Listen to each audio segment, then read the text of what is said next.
Flames taller than skyscrapers tore open the Tehran skyline. 3.2 million people fled their homes in 2 weeks. A school was bombed, and 160 people, most of them children, died inside it. And right now, the man who officially runs the most important regime in the Middle East hasn't been seen on camera once since taking power. This is day 14 of Operation Epic Fury, and what is unfolding in real time is unlike anything the modern world has witnessed.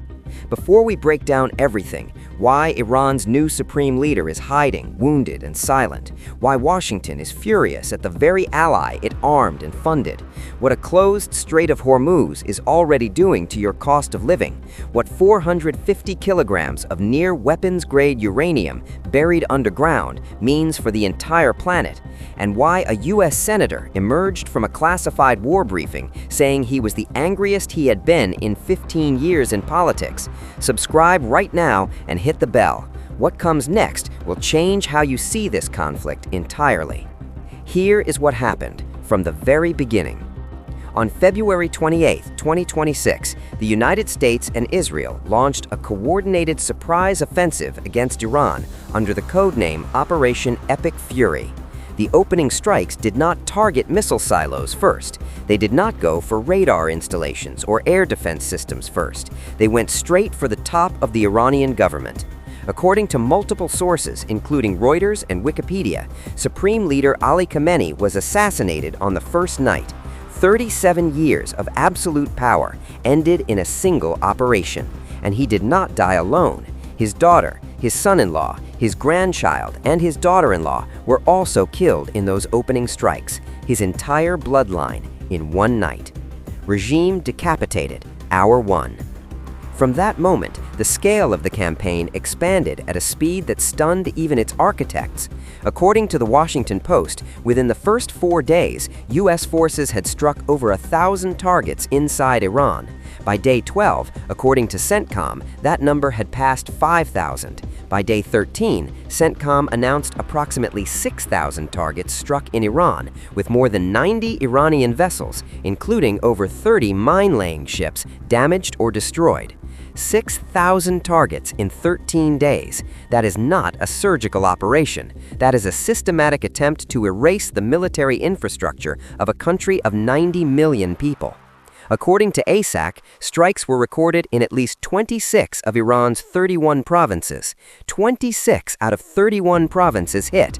Tehran bore the worst of it, but no region of the country was untouched. The West, the South, the Central Plateau, Isfahan, Shiraz, Tabriz, Mashhad, all of them under attack at various points in the first 2 weeks. And then the human toll. According to Iran's representative to the United Nations, at least 1,348 civilians have been killed, with victims ranging in age from 8 months old to 88 years old. 8 months old. That is not a combatant. That is an infant, 8 months old. And the UN representative was clear. These are civilians, not soldiers, not IRGC fighters, civilians. The real death count is almost certainly higher. Iran's internet was cut to 4% of normal levels. Information is being controlled, and rescue teams are still pulling bodies from rubble in eastern Tehran as of this morning. Iran's deputy health minister told Al Jazeera that 30 hospitals and health facilities have been damaged in the strikes. 30 hospitals, the exact infrastructure you need when your city is under sustained bombardment, destroyed. The UN Refugee Agency confirmed that as many as 3.2 million people, between 600,000 and 1 million Iranian households, have been forcibly displaced since February 28th, with most fleeing Tehran and other major urban centers toward rural areas and northern provinces. 3,200,000 people on the move, fleeing, with nowhere defined to go, no certain end date, and a new supreme leader who has not appeared in public once since taking office. Let that settle for a moment. 3.2 million displaced, and the UNHCR said explicitly this figure is likely to continue rising. Now let's talk about what the strikes actually hit, because the target list reveals something about this war's true objectives that most coverage has not fully connected. The Iranian military, obviously, missile sites, IRGC bases, naval vessels, but also the state broadcaster's headquarters, bombed in the early hours of March 3rd, Iran's parliament building targeted by airstrikes, the IRGC's Malek Ashtar military research complex in Tehran completely destroyed, the Assembly of Experts, the 84-member clerical body responsible for choosing the next supreme leader, bombed by Israel on March 3rd while they were holding a preliminary meeting to organize the succession process. Think about what that means. Israel bombed the meeting where Iran's clerics were trying to organize a peaceful transfer of power. The message was explicit. There will be no stability, no continuity, no functioning government structure, not on our timeline. The historically significant Safavid building of Rashk-e-Janan, known as the Rashk Palace, was destroyed by direct U.S.-Israeli strikes. Other damaged sites include the Chehel Sotun Pavilion, the Rakib Khane Mansion, the Timurid Hall, the Ashraf Hall, and the windows of Ali Kapu Palace in Isfahan. These are not military facilities. These are UNESCO World Heritage Sites, centuries of Persian civilization, irreplaceable, gone. And Human Rights Watch said the attack on a primary school in southern Iran, which killed at least 160 people, the vast majority of them school children, should be investigated as a war crime. According to the New York Times, a U.S. official indicated the school was likely hit by a U.S. Tomahawk missile because of a targeting error. A targeting error. 160 people dead in a school because of a targeting error. Now, here's what the 9th day of this war looked like, because that is when something shifted, and Washington's reaction to what Israel did revealed a fracture in the alliance that nobody had anticipated publicly.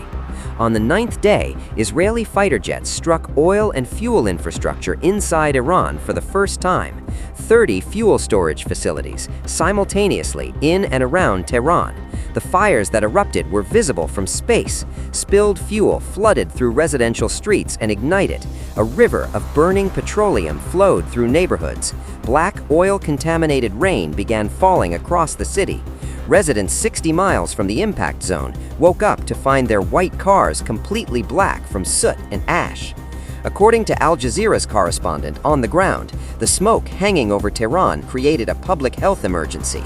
Toxic fumes, contaminated rainfall. The World Health Organization warned of serious health impacts to children, the elderly, and anyone with pre-existing conditions. Authorities told residents to remain indoors, wear masks outside, and stockpile food and fuel. The irony of being told to stockpile fuel in a city whose fuel depots had just been incinerated was not lost on anyone paying attention. But here's the part that sent shockwaves through Washington. The United States had been notified in advance of this strike. The United States had approved what it understood to be a limited, targeted operation. What Israel actually executed was 30 facilities simultaneously, fires visible for miles in every direction of the capital, black rain across a city of 10 million people, and an environmental catastrophe that will affect public health for years. According to Axios, the U.S. reaction was immediate and furious. The message sent to Israel was 2 words, "What the hell?" Not diplomatic language, not a carefully worded statement of concern, shock and anger, because Israel had told Washington one thing and done another, on a scale that went far beyond anything America had sanctioned. According to Axios, U.S. Trump administration officials asked Israel directly not to carry out further strikes on Iranian energy infrastructure, particularly oil facilities. The request was transmitted at a senior political level and directly to the IDF chief of staff. That is the first time in this entire operation that the Trump administration has explicitly restrained Israel. Why? Because Trump sees Iran's oil economy as a post-war asset. He wants to do with Iran what he did with Venezuela: flip the switch, change the regime, open the oil sector for business. Destroying the infrastructure of a country you plan to economically integrate afterwards is not just a moral problem, it's a strategic own goal. And even Senator Lindsey Graham, one of the most hawkish voices in American politics, a man who has supported virtually every military action of this war, publicly criticized the strikes on fuel depots, writing that Iran's oil economy would be essential when the regime collapses. Alliance fracturing in public, in real time. Now, here's why this matters for you, right now, this morning. The Strait of Hormuz is shut down. the U.S. has denied Iran's claim of